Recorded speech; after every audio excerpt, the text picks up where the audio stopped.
नमस्कार दोस्तों, स्वागत है आपका वीएसएम डेयरी फार्म ब्लॉग में। दोस्तों, आज हम चर्चा कर रहे हैं एफएमडी के ऊपर, क्योंकि इस समय सर्दी के समय जो है एफएमडी बहुत तेज़ी से फैलता है। जहां पर वैक्सीनेशन नहीं कराया गया वहां पर इसका बहुत गंभीर परिणाम देखने को मिलते हैं। आजकल पश्चिमी उत्तर प्रदेश के कुछ गांवों से एफएमडी की शिकायतें आने लगी हैं, और चूँकि एक वायरल बीमारी है इसलिए बहुत गंभीर बीमारी इसको माना जाता है। ये फैलती है मक्खियों से, इंसानों से, जानवरों से।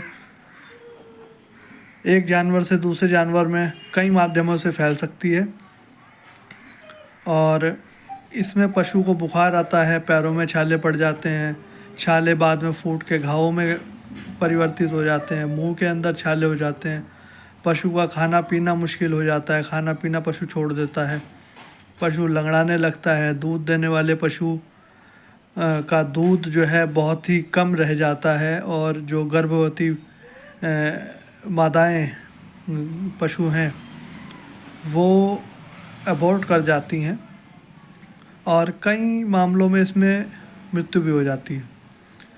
चूँकि वायरस का कोई इलाज नहीं है तो टीकाकरण ही एकमात्र इसका बचाव है। बचाव से ही इसको रोका जा सकता है। तो जिन क्षेत्रों में ये अभी नहीं आया है वहाँ पर आप लोग अपने पशु चिकित्सक से संपर्क करके वैक्सीनेशन इसका कराएं, और जिन इलाकों में ये आ चुका है वहाँ पे सर्कल के रूप में इसमें वैक्सीनेशन होता है।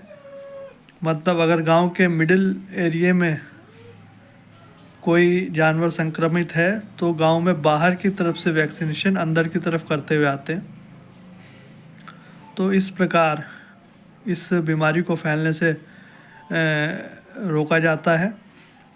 और जहां पर भी पशु बीमार हैं तो वहां पर लक्षणों के आधार पर ट्रीटमेंट होता है। जैसे किसी पशु के मुंह में छाले पड़ गए हैं तो 1% फिटकरी के घोल से उसको धोया जा सकता है, सोडियम कार्बोनेट के घोल से उसको धोना चाहिए। उसके खुरों पे जो है पोटेशियम परमैंगनेट से फिटकरी के घोल से धो के और दवाएं लगाएं ताकि मक्खियाँ ना बैठे। मक्खी बैठेंगी तो उसके अंदर फिर से कीड़ा आएगा तो और समस्या गंभीर हो जाएगी।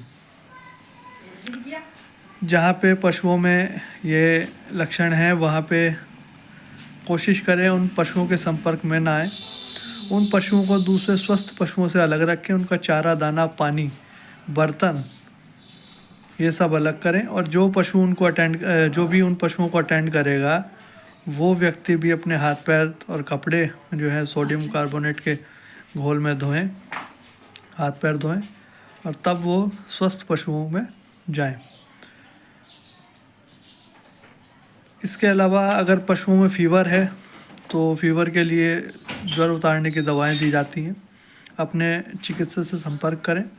कई स्थितियों में एंटीबायोटिक भी दिया जाता है, पर ये जो एंटीबायोटिक और दवाइयाँ होंगी ये रोग के कारण उपस्थित होने वाली परिस्थितियों पे है कि किस प्रकार की कंडीशन निकल के आती है, उसी के हिसाब से इलाज होगा।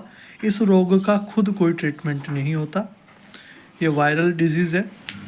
पशु को गंभीर नुकसान पहुंचाने के बाद ये खुद ही कम होने लगता है। सबसे गंभीर जो एफएमडी में है वो ये है कि ये लगातार फैलता जाता है और कई कई महीनों तक फैलता जाता है। तो ये सबसे गंभीर स्थिति है। इसको रोक लगाना बहुत ज़रूरी होता है। तो इन सब चीज़ों का आप ध्यान रखें। अगर वैक्सीन नहीं कराई है तो जल्द से जल्द वैक्सीन करा लें।